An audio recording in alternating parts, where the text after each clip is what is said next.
everyone. My name is Alyssa. I'm the business leader here at Ignite Enterprises, and this is my mom and manager of our team of the Sweet and Saucy. And her name is Jerianna, and I'm really, really excited to be sharing a couple of products with you tonight. She is going to be teaching you one of her favorite recipes to do in our Power Chef, so I'm going to let her take it away first. Well, this is our Power Chef, and this has a wonderful lot of features that we use. I use this every time I cook, even though I don't cook every day. And tonight we're going to be making pineapple mango salsa, which goes wonderfully with baked chicken, with chips, with crackers. It's just a delightful recipe. I've actually had people tell me to put it over their fish too. We don't eat fish. Sorry. But we have had people tell us that. What the Power Chef does is it has a blade which is very sharp, and it does have a protector on it, so when you get it, you don't cut yourself. And it acts like a lawnmower. And you put the lid on it, you put the little power on it, and you just pull the string. And very easily and very quickly you can chop things such as vegetables, fruits, nuts. It also has a couple of other pieces that go with it. It has a whipping piece with which you can actually whip cream into stiff peaks, and you can also make your pancake batter with it. You can make cake batter with it. So this is a really great piece. Also in this lid there's a little lip here that has an opening, and we can add a funnel, so if we need to add liquids while we are mixing, we can do that, and it doesn't go in all at once, it goes in slowly. And so that's a really great feature as well for many of the recipes that we use. And it also comes with a seal. So if you make your items and you need to put it in the refrigerator until your guests arrive, you can seal it, and it's airtight and it'll stay fresh. And this comes in your new consulting kit. So you've probably already seen several different recipes, ideas that you can do with it. And this is her favorite recipe, and it's one of my favorites too. So what we do is we start with some fruit, some vegetables, and we take a half of red onion, and I cut it into thirds approximately, and we put it in the chef, and we are just going to chop it up a little bit. And as we pull the string, every pull gives us 27 chops. So we get it rather coarse because we're going to continue to add things, and as we add it becomes more and more fine. So we don't want to start with mush and end up with mush mush. So we're just going to... chunky salsa. Yes. So then we're going to add a half of red pepper and a half of yellow pepper. You can use green if you prefer. I happen to have red and yellow in the house, so that's what I'm using tonight. And once again, we do some pulls on our machine. She loaded it. She loaded it up tight. So we just shake it up a little, and there you go. The trick, if you put it too much. Another feature of this is it does have a rubber bottom, so it does hold well on your countertop. It doesn't slip and slide around, so that really helps as well. We're then going to add approximately a half a cup of cilantro. I don't measure things real well in this recipe because it just tastes good no matter how much or how little you put in. I like recipes like that. Makes it easy to cook.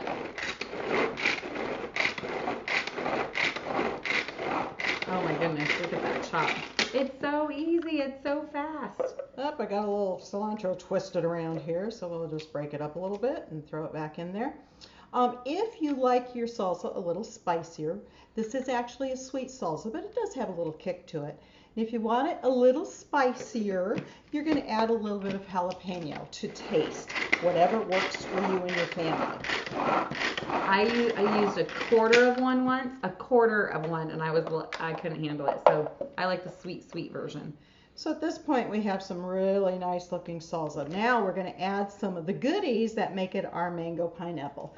So I took a fresh mango, and if you've never used mango, you want to peel it first, then you cut the pieces off the pit, because you will never be able to cut into it and remove the pit. The pit's kind of shaped like a flat almond or almond if you're not from the valley, but it's really big, and the fruit's really stuck to it, so it's hard to cut. Oh, it's not on there quite straight. No, it's not.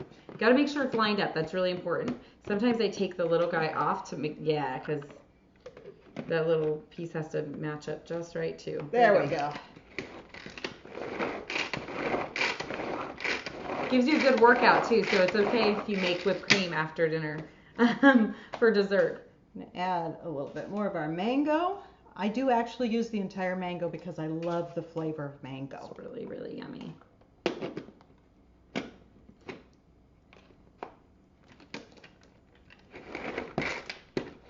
Now it gets a little tougher to pull as you add things to it, but once we add our pineapple, it Why don't I loosens it pull up. and you can do the pineapple? All right. Now we have a can of pineapple that has the lift lid on it, but don't you just hate those? When you lift it, the juice goes everywhere. It only gets halfway up and then you have to fight it to get off. So we're going to use our can opener, which is different than most can openers. It lays on top of the can and you just turn clockwise. And notice I don't have to worry about it falling off because it holds it nice and tightly. Yeah. And when you hear the click, there it was, you've gotten around. Then there has little teeth here at the end. You hook that onto the edge of your can, squeeze the handle, and lift it off. You have no sharp edges on the can, no sharp edges on the lid, and it is wonderful. Now, do we add it with the juice or by itself? That's really up to you. I'll probably drain a little of the juice off. Why don't we just use a slotted spoon? That works. There you go. Oh my goodness, if you could smell this right now, I am so excited. It is amazing. It brings summer to the winter, or summer makes summer real. It is amazing. Now I'm using, whoops, we won't use those. I'm using chunk pineapple. I like that better than the crushed because the crushed has a lot of juice in it. Right. And so if you want it to be a little juicier, you can add the juice after, but you want to try it without first because there is a lot of liquid up there already. Now, how many times do you pull? I pull it about 4 or 5 because we're going to add one more thing and pull a little bit more. Let me take the whole thing. Oh my goodness. Isn't it amazing? Salsa. I forget how good it is when I haven't made it in a while. Look how beautiful that is. Look at the colors. The colors are it's lovely. It's just gorgeous for like, if you were to have this out at a party, people are going to be so impressed. Okay. Even at the holidays with the reds and the greens and the yellows, it just works beautifully for the upcoming fall holidays and winter holidays. Now the last thing we want to add is the juice of about a half a lemon. Lime, excuse me. It is green. Because what that'll do is it'll preserve the color and it'll keep it from going badly because this will last in your refrigerator for 3 or 4 days and the flavors blend over that time and become really nice. Mm-hmm. So I use our citrus squeezer. It does now come in blue. This color blue. So everything will match beautifully. And I do believe this is in the kit, if I recall correctly. No, it's not, but it's a great add-on to Yes. your kit. You'll want it right away, especially if you do a lot of squeezing of lemon and lime, or even if you cut oranges into quarters, you can squeeze oranges for a little fresh orange And you juice. put it in so the fruit side is down, and then you bring down the handle and squeeze, and all your juices come through, and no seeds ever end up in your food. And look at this.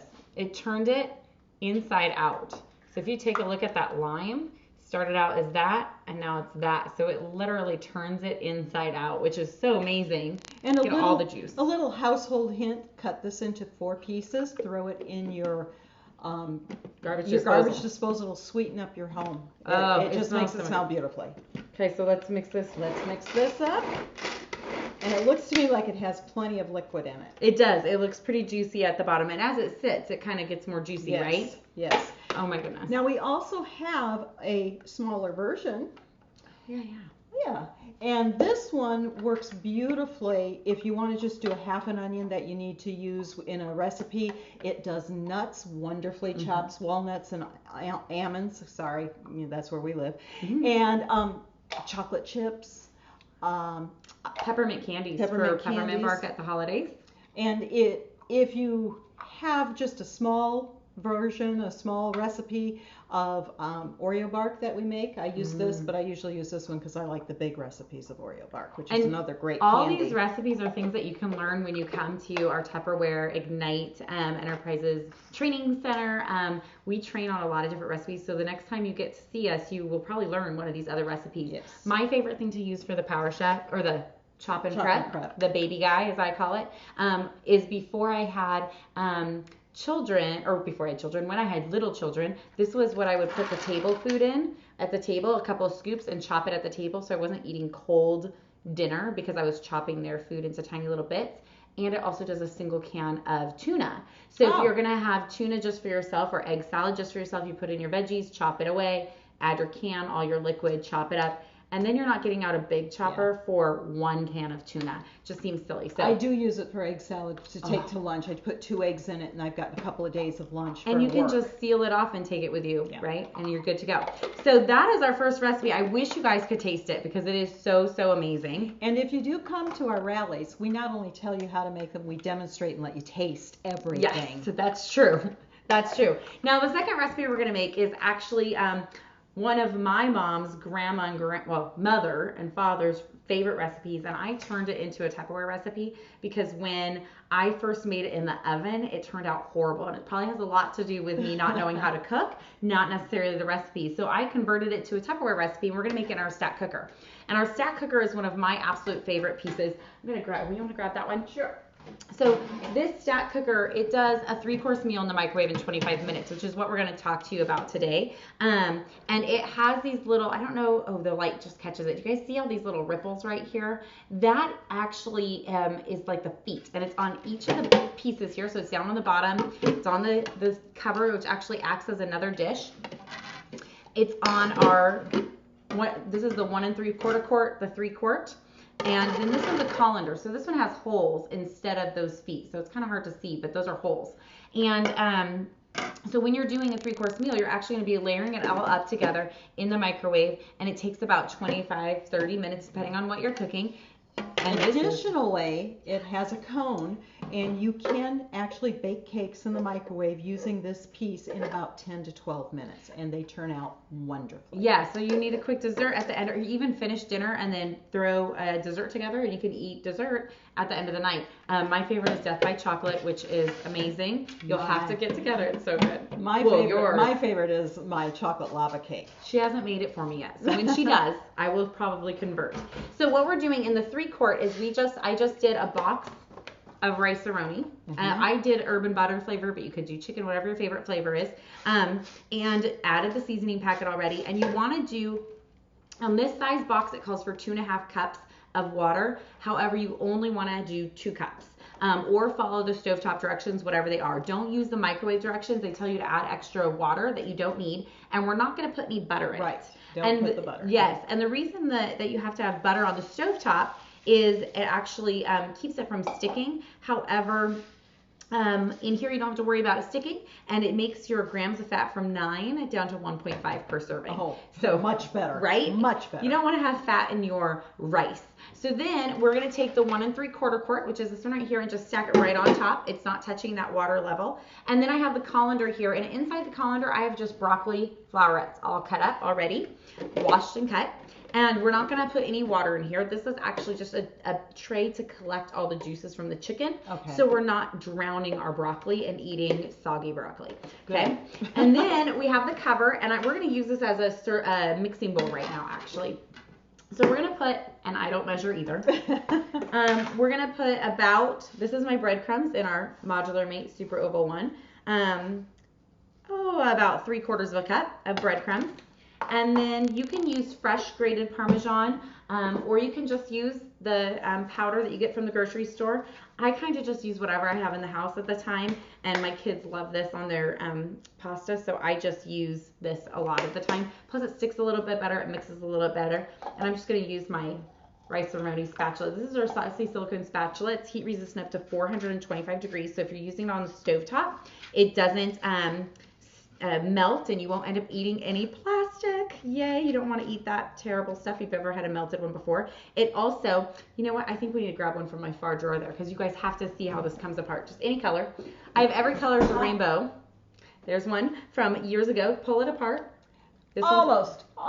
It's coming. Okay, it comes apart. It really does. So you But can you don't dishwash want it to come apart too easily because then it would fall out in your recipe. That's But true. you put it in the dishwasher and then you don't have any gunk around here when you or go to inside. inside. So it sanitizes separately, which is wonderful. So now we have that. We're also going to add, where'd my seasoning go? We're going to add a little bit of the Tupperware Italian herb seasoning. This is my favorite, I would have to say. Maybe second favorite. I have three that are they're all really good. All of our spices, if you have not tried them, you need to. But my favorite is the Southwest. Oh, Southwest Chipotle. Yeah, that one's really good. And if you want to give your mango pineapple salsa a kick without adding a pepper, put a little Southwest Chipotle in there, and it'll give it a kick, but not kill you, right? Yeah. And this is a spicy Italian herb. You can actually use this 1 teaspoon.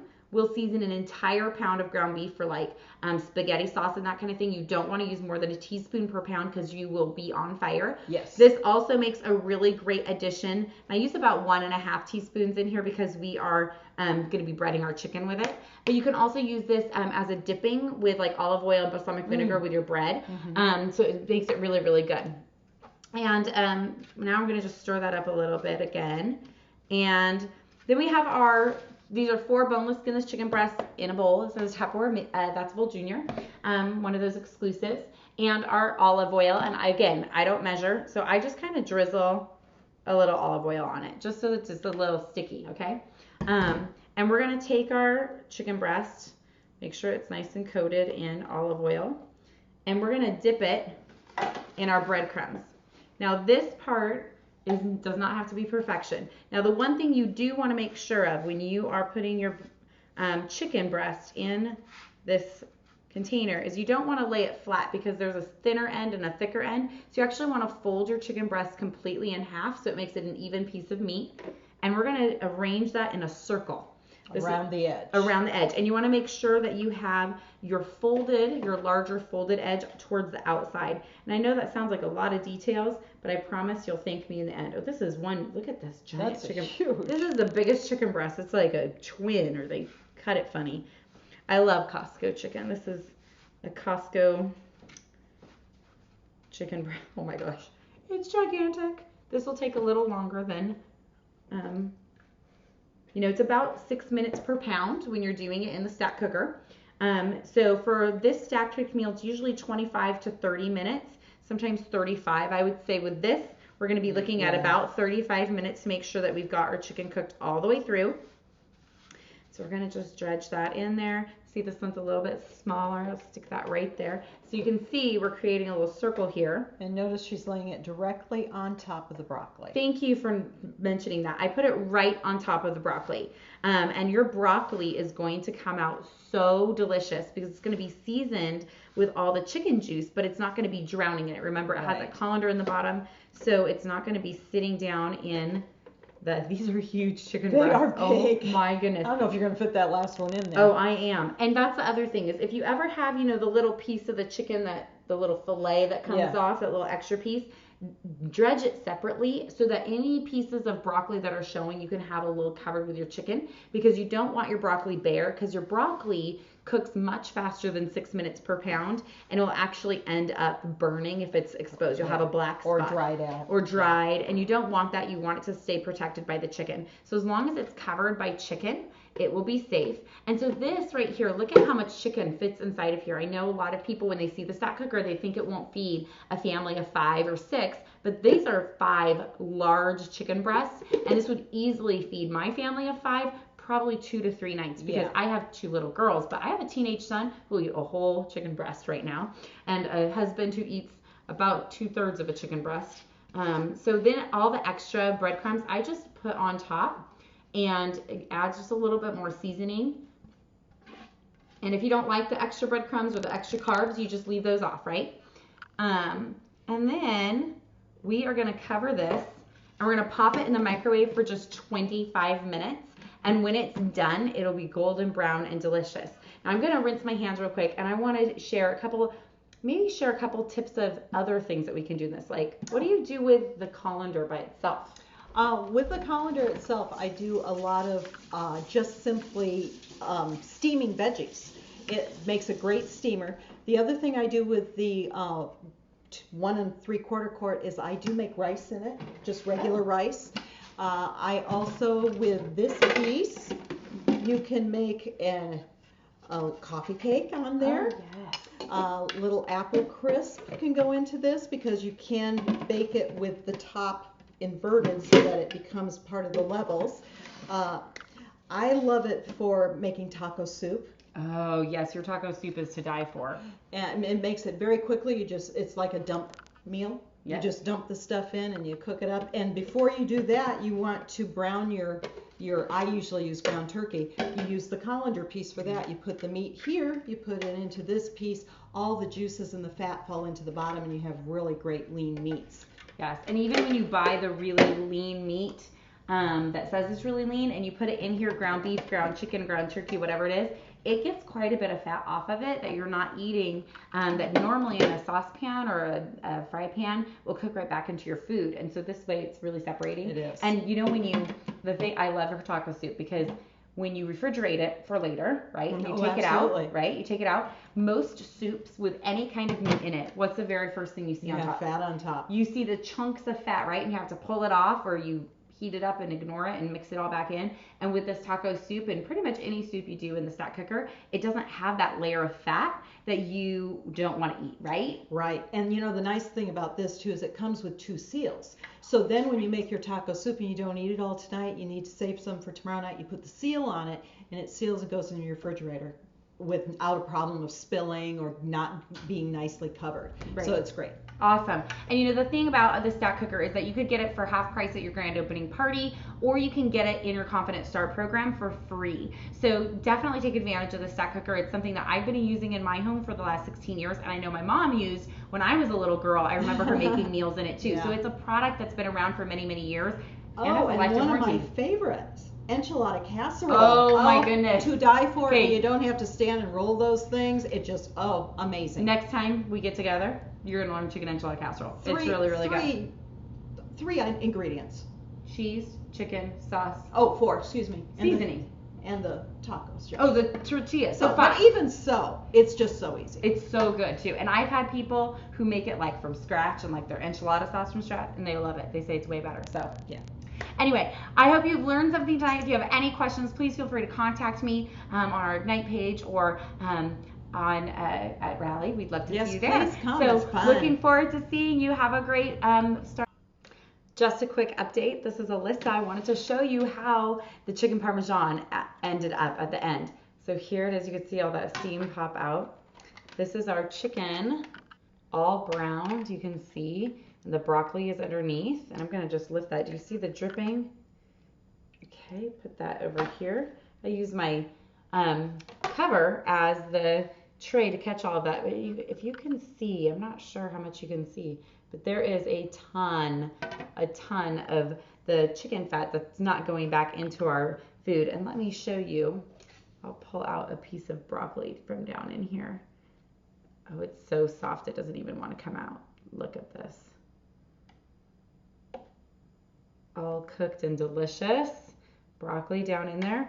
And our rice completely done, ready to go. So you are going to absolutely love this stack cooker to make meals for your family. 3 courses all done in 25 minutes. And I cannot wait for you to try yours too. Have a great night. Bye-bye.